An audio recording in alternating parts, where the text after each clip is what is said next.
Shalom Aleichem, paz seja convosco.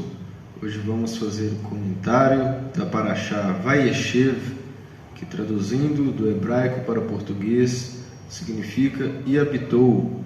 Corresponde a Gênesis capítulo 37, versículo 1 até o capítulo 40, versículo 23.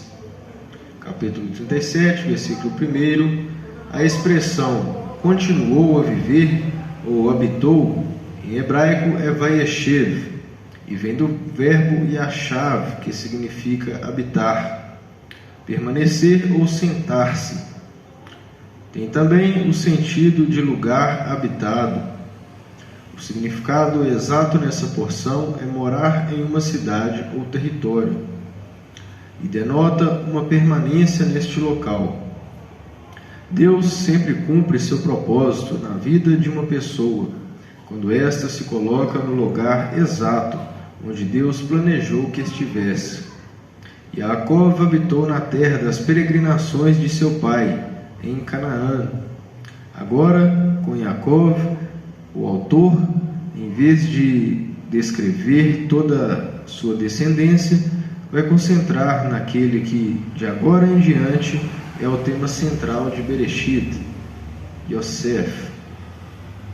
Aquele que é considerado pelos estudiosos como o modelo mais típico de Yeshua, que aparece no Antigo Testamento, pela forma que foi amado pelo Pai, pelo ódio que enfrentou dos irmãos e de como foi traído, vendido, tentado, preso e depois de toda a tribulação foi exaltado e cumpriu o propósito específico de Deus para preservar toda uma nação.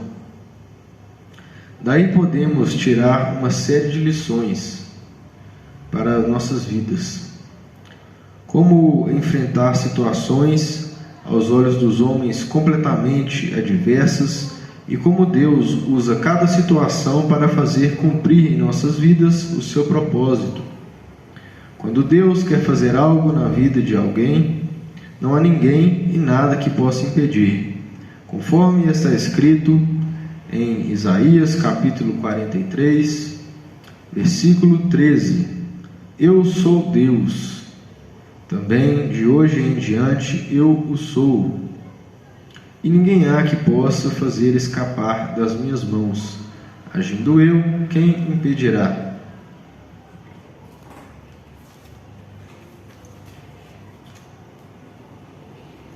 Capítulo 37, versículo 5. Yosef teve um sonho e contou a seus irmãos, e isso fez com que eles o odiassem mais. O fato de Yosef ter compartilhado o sonho com seus familiares indica que ele realmente acreditou que aquilo que ele havia sonhado iria se realizar. Ou seja, Yosef sabia que Deus havia escolhido para uma grande missão, e que uma das consequências dessa grande missão era governar sobre toda a sua família.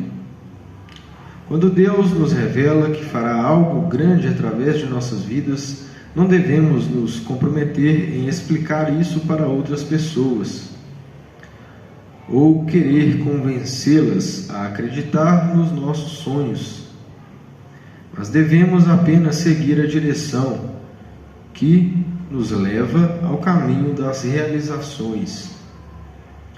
Ainda que ninguém acredite em nós, além de Deus, pois é Ele quem sustenta suas promessas e age na contramão da lógica humana, fazendo, se necessário, até o impossível para honrar e abençoar aqueles que nele depositam toda a sua fé.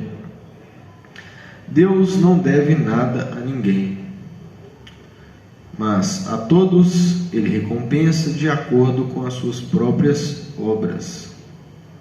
Capítulo 37, versículo 13.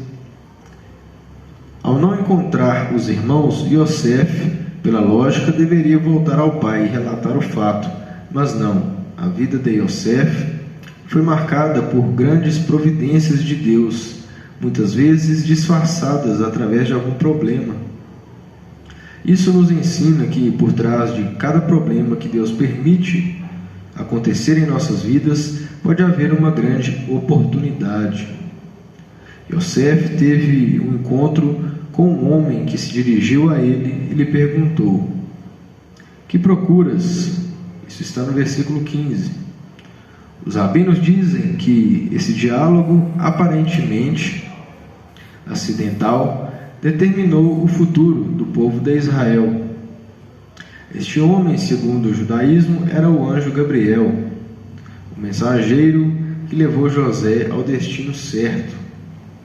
Essa história nos propõe meditar sobre as interferências de Deus, mostrando a sua soberania divina.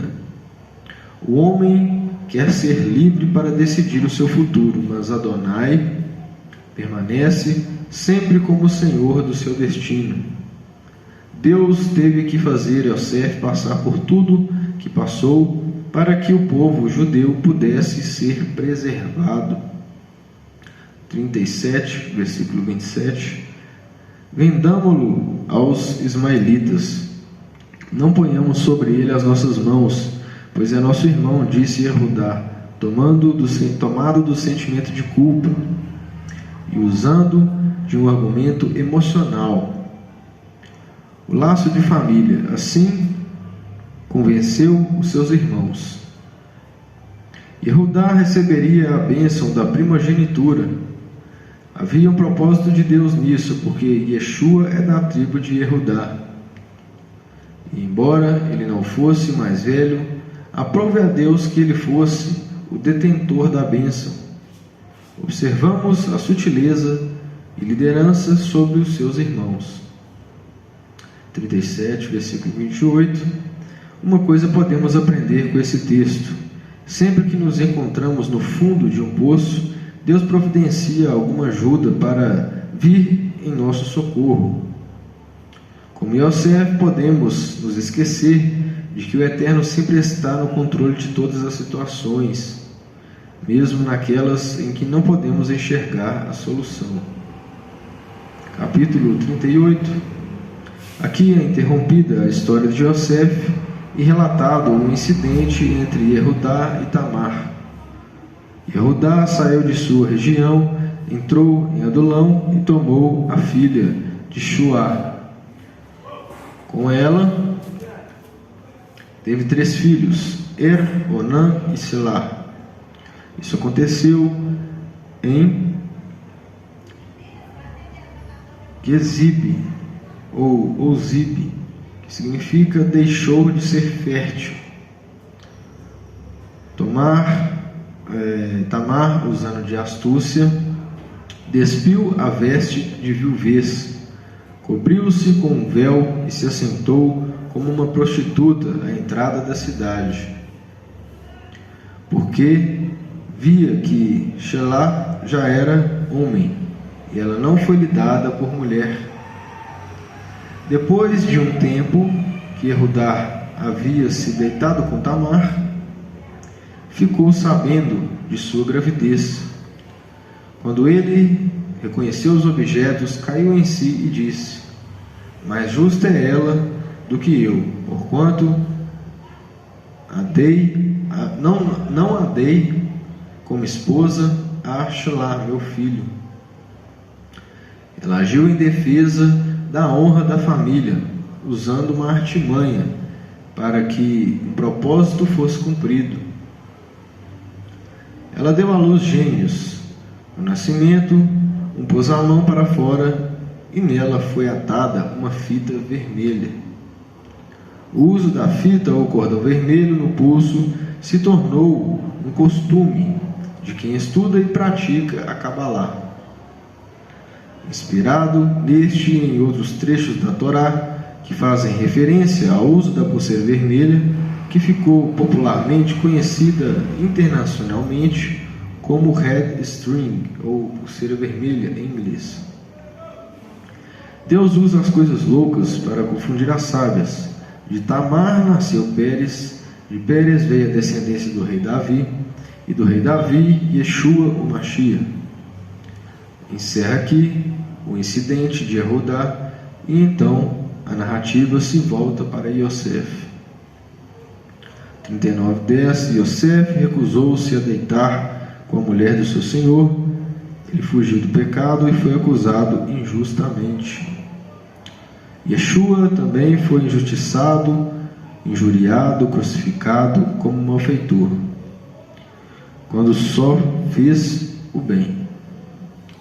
Olhando para Yosef, vemos a figura do próprio Mashiach em toda a sua história.